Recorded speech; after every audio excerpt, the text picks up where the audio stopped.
For today's video guys, ito ang sitwasyon ngayon sa amin na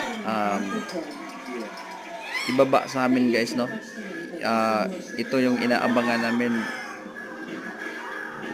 malalaking baha.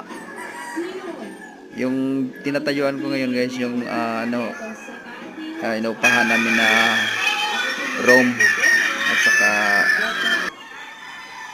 ito yung bahay na inuupahan namin, yung tinatayuan ko at naka-video. Yung baha nasa ibaba lang.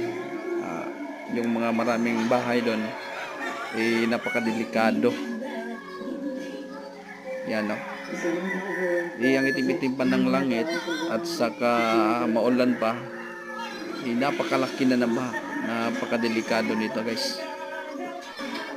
Sana may makatulong naman sa kanila dyan na lumikha.